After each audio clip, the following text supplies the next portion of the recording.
ಆತ್ಮೀಯ ಯಾಜ್ 16 ನ್ಯೂಸ್ ಅರ್ಥಾತ್ ಹೇ ಸೀತಾರಾಮಗೆ ಸ್ವಾಗತ. ನಾನು ನಿಮ್ಮ MI ಅಥವಾ ಮಲ್ಲಪ್ಪ ಜೋತಾವಾರ್. ಆದ್ಮೇಲೆ ಈಗ ತಾವು ದಿನ ಸುದ್ದಿಗಳನ್ನು ಅದರ ಜೊತೆಗೆ ವಿಶೇಷತೆಗಳನ್ನ ನೋಡ್ತಾ ಹೋಗಿ ವಿಶೇಷ ಈ ಮೊದಲನೇ ಸುದ್ದಿಯನ್ನು ನೋಡಿ.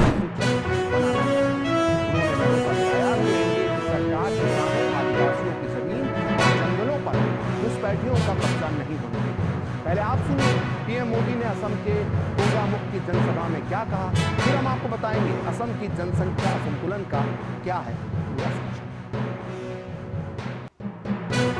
आज कांग्रेस घुसपैठ और घुसपैठियों को भी खुला समर्थन दे रही है.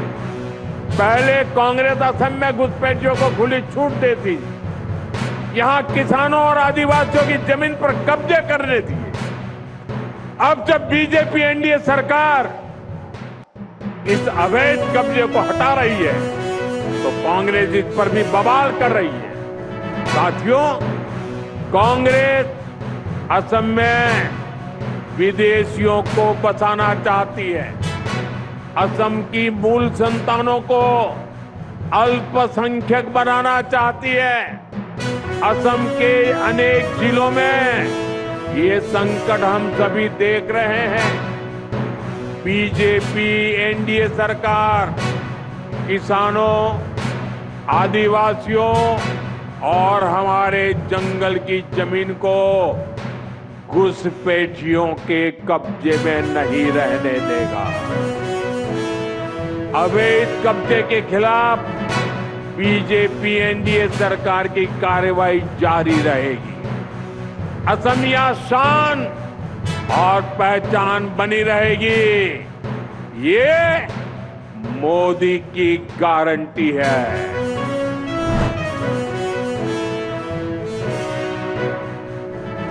Mandate to NDA government. Out of 175 seats, 164 seats have been won by the NDA government.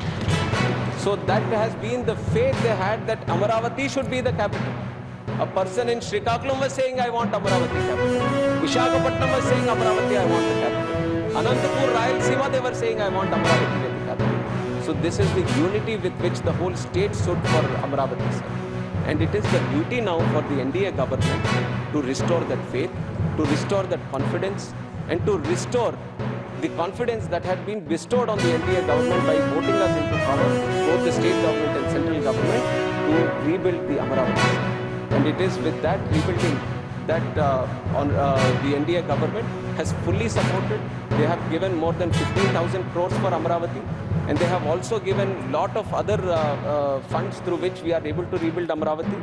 But here what we are doing is not only listing it as the capital of Andhra Pradesh, I'll complete in 5 minutes, not only as Andhra Pradesh, but also respecting and honoring the sacrifices and the relentless spirit of the Amaravati farmers and especially the women, sir. And so I salute to them. What did we do?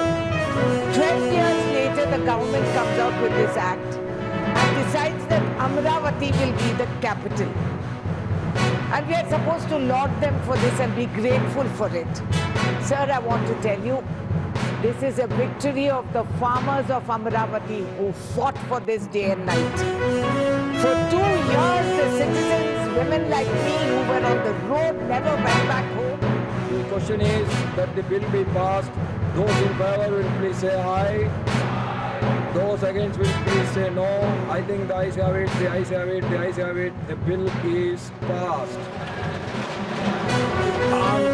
On behalf of the entire House and the entire country people, we wish all the Andhra Pradesh people to have their new, well-built, new capital, Amaravati. Thank you.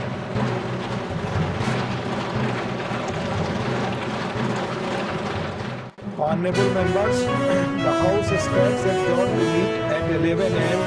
on Thursday, the 16th April 2026. Thank you. ಕಾರ್ಯಕರ್ತರಿಗೆ ಅವರೆಲ್ಲರೂ ಕೂಡ ನಾನು ಅಭಿನಂದನೆ ಸಲ್ಲಿಸಲಿಕ್ಕೆ ನಾನು ಪ್ರಯತ್ನವನ್ನು ಮಾಡ್ತೇನೆ. ಇವತ್ತು ಕೇಂದ್ರ ಸರ್ಕಾರ ಕೇಂದ್ರ ಸರ್ಕಾರ ಒಂದು ಕಷ್ಟ ಕಾಲದಲ್ಲಿ ಜನರ ಸಂಕಷ್ಟಕ್ಕೆ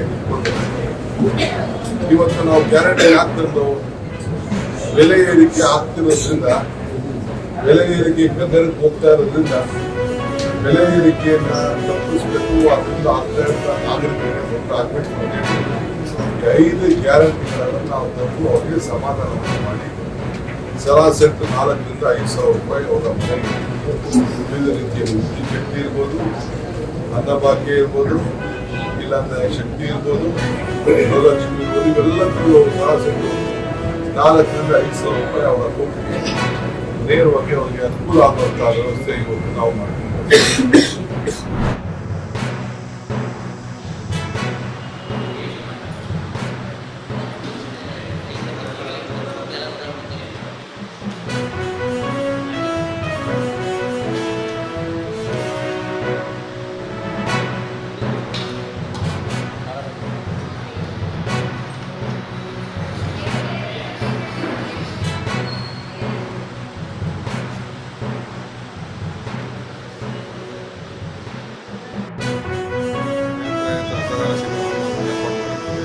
ಶ್ರೀಗಳ ಒಂದು ಜನ್ಮದಿನ ನೆನಪಲ್ಲಿ ಮಾತಲ್ಲಿ ಭಾಷಣದಲ್ಲಿ ಮುಗಿಬಾರದು, ನಮ್ಮಿಂದ ಇನ್ನೊಬ್ಬರಿಗೂ ಒಂದು ನೆರವಾಗಬೇಕು ಅಂತ ರಕ್ತದಾನ ಶಿಬಿರವನ್ನು ನಾವು ಕಳೆದ 10 ವರ್ಷಗಳಿಂದ ಹಮ್ಮಿಕೊಂಡು ಬರ್ತಾ ಇದ್ದೀವಿ.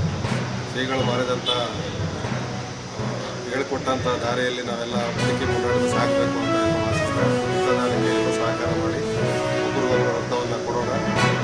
ಹೆಚ್ಚೆಚ್ಚು ಜನಗಳ ಜೀವ ಉಳಿಸುವಲ್ಲಿ ನಮ್ಮ ಒಂದು ಸಾಮಾಜಿಕ ಕಳಕಳಿಯನ್ನು ತೋರೋಣ ಅಂತ ನಾನು ಶುಗರು, ಹಾರ್ಟ್ ಅಟ್ಯಾಕು ಇವೆಲ್ಲ ಸಮಸ್ಯೆಗಳು ತಡೆಯುತ್ತೆ. ಹಾರ್ಟ್ ಅಟ್ಯಾಕ್ ಅಂತ ಇವತ್ತಿನ ಕಾಲದಲ್ಲಿ ತುಂಬ ದೊಡ್ಡ ಅಂದರೆ ಹಾರ್ಟ್ ಅಟ್ಯಾಕು 75% ಅಷ್ಟು ಯೂಸ್ ಆಗುತ್ತೆ. ಮತ್ತು ಪ್ರತಿಯೊಬ್ಬರು ರಕ್ತದಾನ ಮಾಡಬೇಕು ಅಂತ ನಾವು ಕೇಳ್ಕೊತೀವಿ. ಇದೇ ಮಳೆಗಾಲ ಭಾಗದಲ್ಲಿ ಅತಿ ಹೆಚ್ಚಿನ ಸಂಖ್ಯೆಯಲ್ಲಿ ಅಂದರೆ ಪ್ರತಿ ವರ್ಷವೂ ಸಹ ನಮಗೆ ಇವರು ಸಹಕಾರ ಇದ್ದು 60 ಯೂನಿಟ್ 50 ಯೂನಿಟ್ ಈ ಥರ ರಕ್ತ ಬರ್ತಾ ಇದ್ದಾರೆ. ತಾವೆಲ್ಲ ಇಲ್ಲಿವರೆಗೆ ಸುದ್ದಿಗಳನ್ನು ನೋಡಿದಿರಿ, ಜೊತೆಗೆ ವಿಶೇಷ ಘಟನೆಗಳನ್ನು ಸಹ ನೋಡಿದಿರಿ. ಅದು ನಿಮ್ಗೇನು ಅನಿಸ್ತು? ನೀವು ಲೈಕ್ ಮಾಡಿರಿ, ಶೇರ್ ಮಾಡಿರಿ, ಕಾಮೆಂಟ್ ಮಾಡಿರಿ, ಜೊತೆಗೆ ಸಬ್ಸ್ಕ್ರೈಬ್ ಮಾಡಿಸ್ಬಿಡ್ರಿ. 16 ನ್ಯೂಸ್ ಅರ್ಥ ದೇಶದ ನಾನು ಸತ್ಯದ ಕೈಗನ್ನಡಿ ವಂದನೆಗಳು.